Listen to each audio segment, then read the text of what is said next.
Hello everyone, I'm Juggerite. Welcome to my Minecraft Bedrock Survival Let's Play series.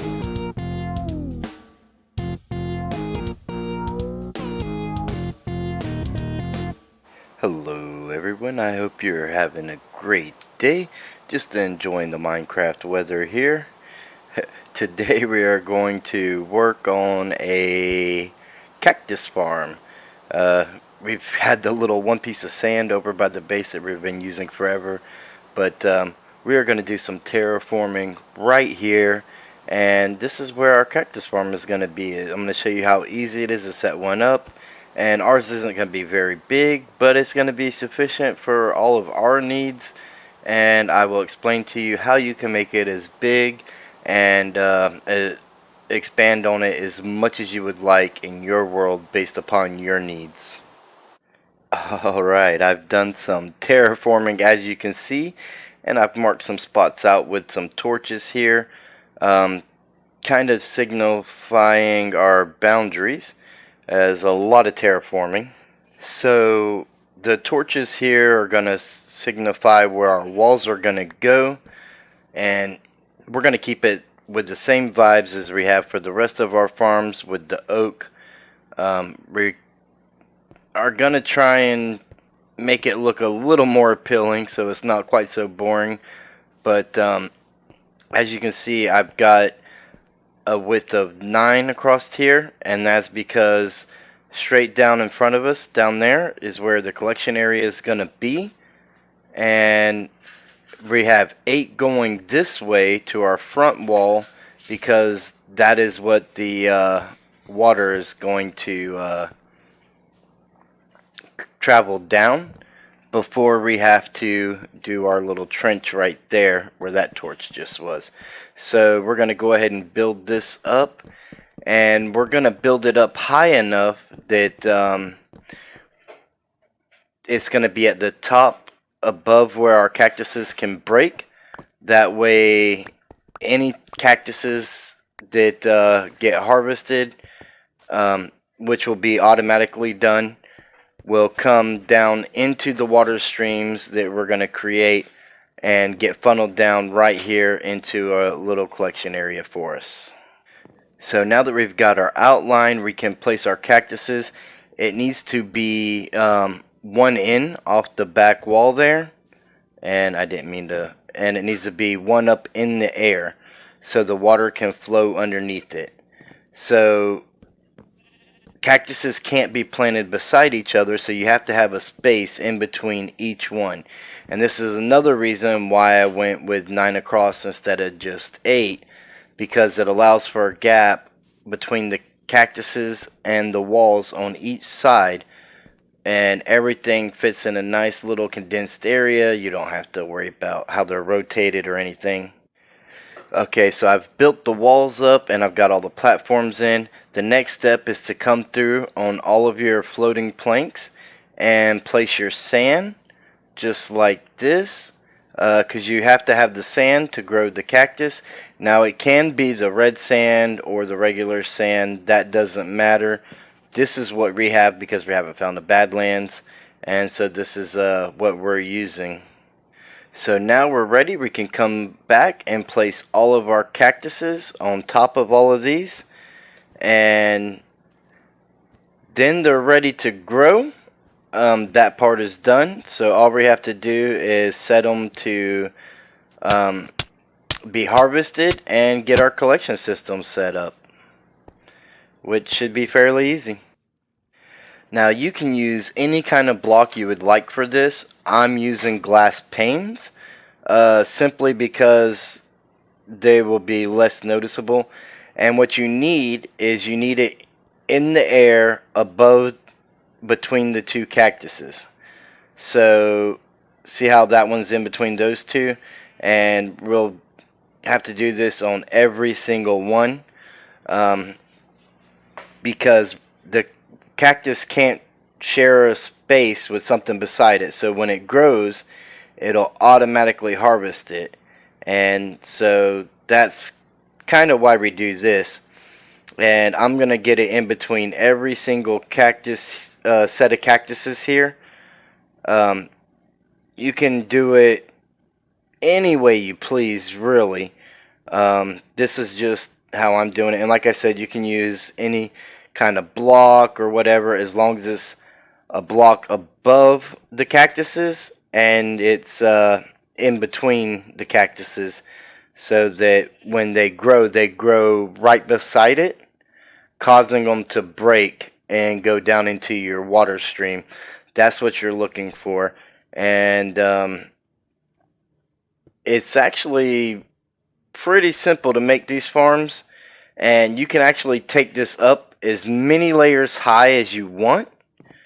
That's completely up to you. We're only doing one layer because I believe that is all we're ever going to need in this for green dye in this world, at least at the time being, in this area.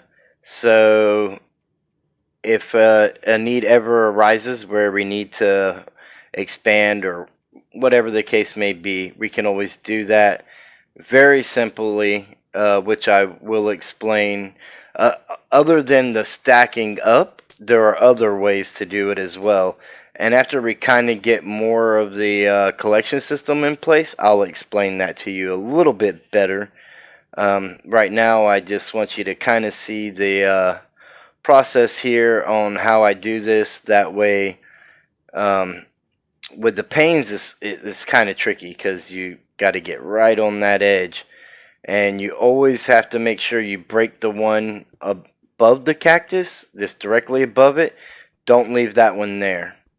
That has to be an open area for it to grow.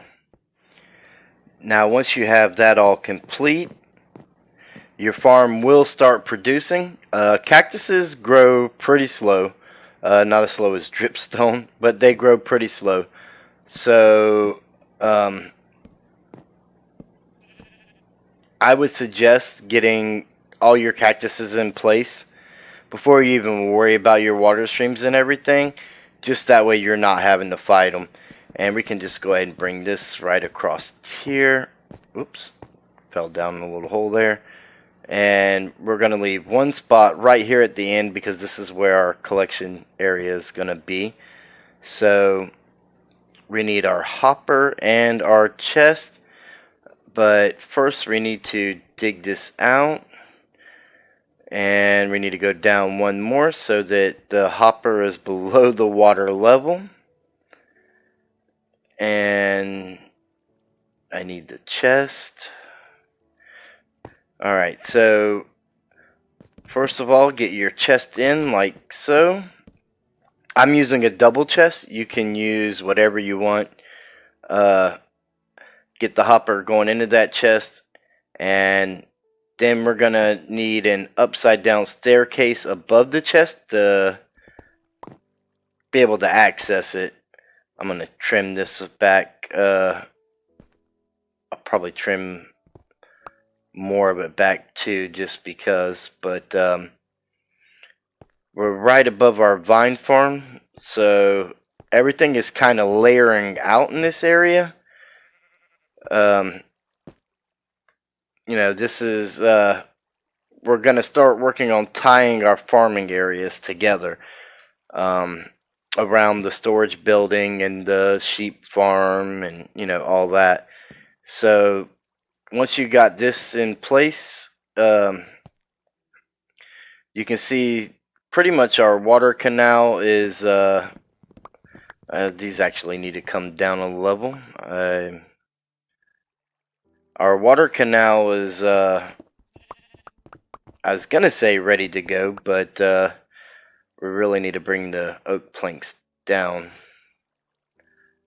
for the front, especially if I end up pulling some more of that stone back, and then an upside down staircase right there so we can still access the chest. There we go. And now we're ready for our water streams, and maybe get another layer here, and let's go ahead and put that plank in the ground too. There, yeah, looks like we're pretty much set to go. We can start putting our water in and get everything going. So we'll start back in this back corner back here. It's a little bit tricky with the stuff in the way, but if you just line your bucket up on the back wall, you can see what you're doing. And once you get them first two in, you got an infinite water source there in the middle that you can one way to remember is your infinite water sources are going to be right behind your planks if you use the same layout that I'm doing here. So just like that, and then our collection, and we're all good. So sometimes the cactuses will grow and they'll actually fall on top of themselves, but that's more so of an issue if you have them layered and staggered. So I think with this design I've found that I have way more losses with that. If I can get out of here now.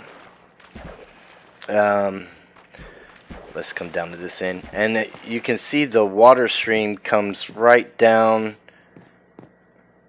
to the hopper. Even though it doesn't go over the hopper will still collect everything.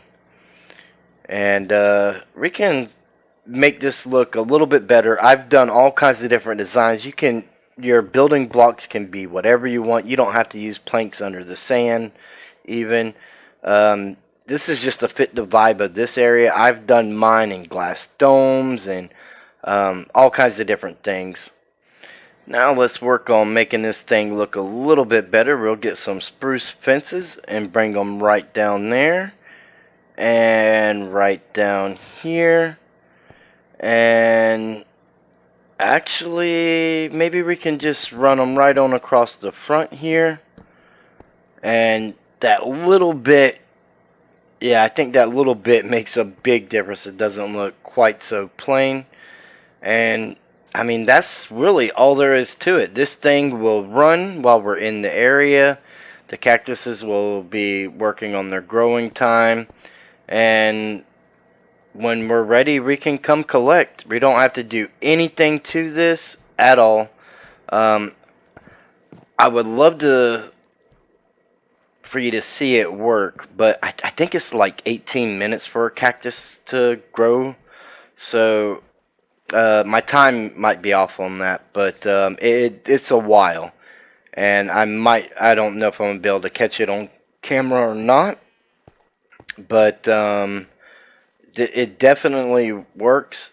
And if you build this in your world, let me know what you think. I don't think you can bone meal cactuses, but we're gonna give it a try. And no, you can't. Yeah, it won't let me. It was worth a shot. I wanted you guys to see this thing work. But to expand this farm, you can come 8 blocks out behind me and have it run back into the same collection stream. You can have it going the other way to the right there and coming back with the collection stream to the hopper and chest. So you could actually expand this 4 times this size. And on top of that, I mean, these things are stackable. You can stack it as high as you want. There's really no limit to the amount of farm you can create with this. And I mean, for what it does, it's pretty compact. Oh, we got a cactus in there already, and we missed it. But yeah, this is very, very simple. Probably one of the simplest farms to make that require a water collection system. So now we can work on making our path. Let's take some of this out. You know what, let's just smooth this whole ordeal right here. We can put our smooth stone slabs here, do our normal 3 wide, and 3 right here. Let's push this dirt back. Grab that one. Let's kind of do our oak planks there. Take that dirt back so we can walk up.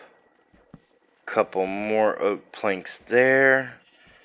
Maybe we're gonna have to slide it this way. There we go. And now we can just kind of path block this to match the rest of what we got going on in the area. And now we have a nice little path to our farm. And you know what? Let's go ahead and take this out also. And let's go ahead and throw some dirt in here and see if we can't even this up some. Well, let's path block that. Maybe let's move that one over here so it's even. And a couple of oak slabs right there. And we're good. Alright, this is the geode that we found in our caving episode. I'll try to remember to put a card on the screen to that episode in case you missed it and you want to check it out. What we're going to do is we're going to go ahead and strip it all out. We're not going to set it up to farm, but if we ever need the extra shards, this is pretty close to our area, so it may be in loading distance. If not always, then probably enough of the time that by the time we ever need to come over here, it'll be ready to go for us. And we're going to get the basalt's not really that big of a deal, the smooth basalt, because we can make a basalt generator. But the calcite, until 118 gets here, these are the only ways to get it. And we're going to load up on it. And it was always the plan to come back to this thing. And we're just now doing it though. And we have one more after this that we're going to go take a look at. But I'm going to get to work on this right here. Get it all cleaned up. And see what we've got. Alright, I'm starting to get close to the bottom of this thing, I believe. Or, well, where the buds are. I'm still at the top, but down to where the buds are. And from what I can see, it's got quite a few. Not a lot, but, I mean, it was a pretty enclosed geode. So, there was no mobs in here or anything. I don't know if they don't spawn on these blocks, or if that was just luck or what. But, yeah.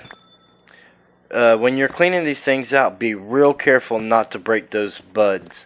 Because even if you think, I mean, you get nothing for them. And even if you think you don't need it now, I mean, just leave it. Because you can't get it back if you decide later that you did need it. Alright, so I've got it all cleared out, and it really looks about the same as the geode that we have already set up. And I broke into my strip mine here, where I also missed some coal apparently.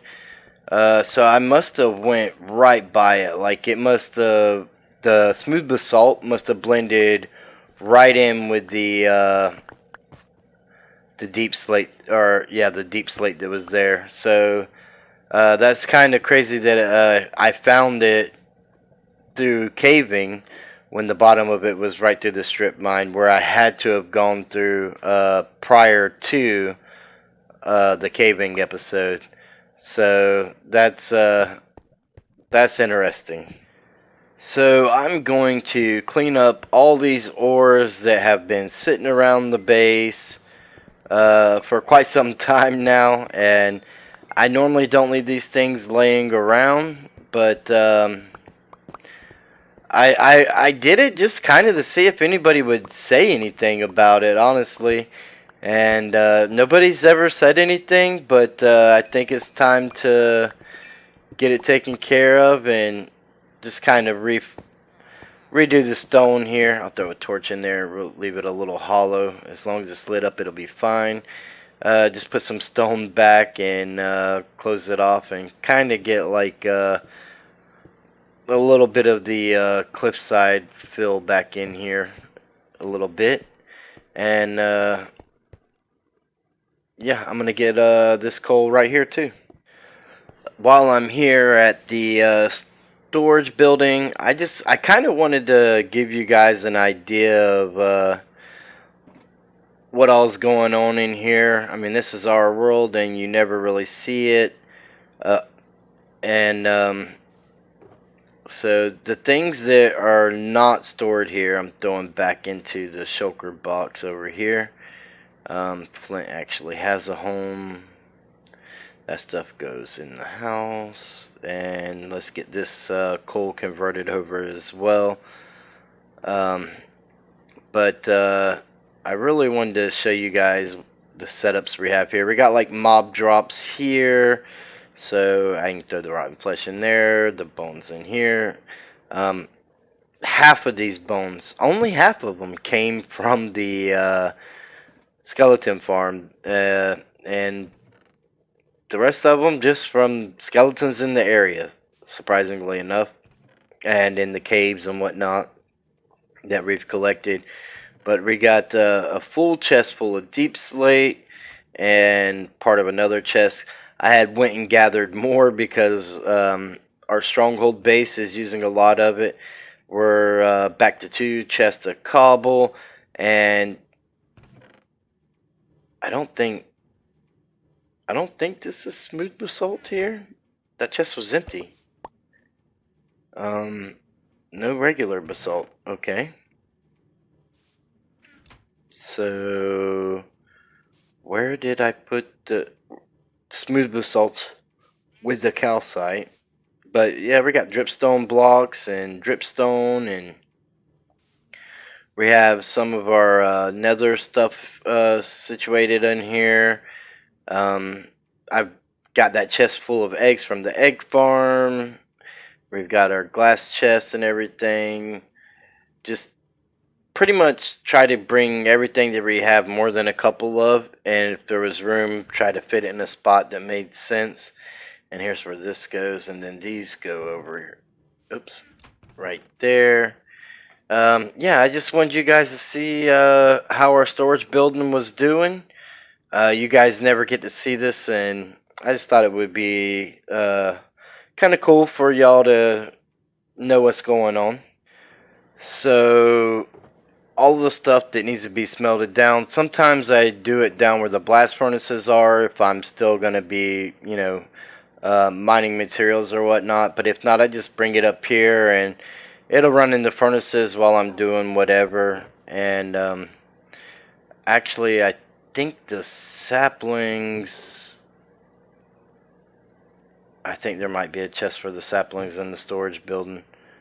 Well, I got some oak saplings here, but yeah, I'm pretty sure those are going to go to the storage building. Yeah.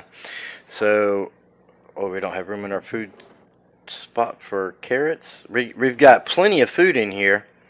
I've been slowly gathering it up in increasing forms. So those are going to go to the storage building, but our ores are going to go up to the 3rd floor. Take you guys up and show you. I know you got like a glimpse of it in the world tour, but I really wanted to show you. We got lapis there, gold here, copper there, iron here, and our coal here. So we got, I got it in barrels so that we could stack them or whatever we wanted to and not have to worry about the ceiling being in the way if we needed to. And then this one here on the end is just empty for now. There's not really another thing to go there unless I was to bring the flint in out of the storage building, but it's fine where it's at, unless we just need the extra room in there. So this is the geode we found in our mineshaft exploration stream over on Twitch. If you haven't seen any of that stuff on Twitch, the name's Jugger right over there as well for my channel. You should look it up and follow me there, and you'll get the notifications when I go live, which is normally on Sundays. Of course, there wasn't a stream on Halloween Sunday, and the last, I think we're gonna do a stream Sunday, but then I'm gonna have to take a break from the Sunday streams for a little bit because IRL I'm moving, and if you guys ever moved, you know how that goes. So once I get situated and things are back to normal in the new place, we'll set up a new, we'll set streams back up. Maybe not quite as late on Sundays. I'm not sure. Maybe not Sundays. You guys let me know what are the best days for you. There's a lot of people that stream that are way more popular than me on other days, and so I kind of picked Sunday because I thought that would be, you know, less competition, so to speak. If, you know, if you got your favorite streamers streaming throughout the week and everything, then you know, but you want to see what we're doing over here in our world. I don't want you to miss their streams or miss what's going on here and have to choose. So, you know, I just tried to go with what I believe was the least busiest day, and man, doing these geos, I'm finding diamonds around them, lighting up these direct areas and grabbing these extra resources and whatnot. But I'm gonna get all this. I'm gonna get the geo cleared out. We'll take a look at it when it's done. So this geode had a ton of buds, and I mean, it might be worth setting up a farm for setting this up to be farmed, just because of how many buds there are. And we can always come. I mean, this is not extremely far off from our base, just 100, maybe 200 blocks or so. So I mean, eventually with us moving around in the world and everything, like these things would yeah, I think that was the only non-bud left. I think that oh, I see one more over there. But I think it would be beneficial to have this set up in case we need the extra shards, right? So I just wanted to let you guys know that I really appreciate each and every viewer and every comment. Whoa, I wanted to check that with y'all. I didn't expect it to be quite that many. So yeah, that thing's pretty productive. And that's while we weren't necessarily very close. So if that was running while we were over at the geos, then they're running while we're here. But we got all this smooth basalt here, almost a half a chest. So that's pretty impressive. Even though that wasn't the main thing that we were after. Really, I was wanting the calcite, and we've got almost a third of a chest. So that's really good. I think that should be plenty for what I've got in mind. We can definitely, the problem with calcite though is you take it to the crafting table, you can't do anything with it. You take it to the stone cutter and you can't do anything with it. So you have to use it in its solid block form. It would be so much nicer if you could make stairs or half slabs out of it, but you can't, so that kind of limits your use with it. But I do have some plans for it in regards to some builds and things. So I definitely wanted to get stocked up on as much of it as we could, so we could start incorporating it in. And I mean, if you haven't already, give the video a big thumbs up. And if you enjoyed today's episode, share it with your friends. And let them know that we now have a cactus farm in our world. And maybe, maybe you can use this video to draw them into our community. I appreciate all of you so much. If you're not already, hit that subscription button and ring that bell so you don't miss out on future episodes. And I'll see you in the next video.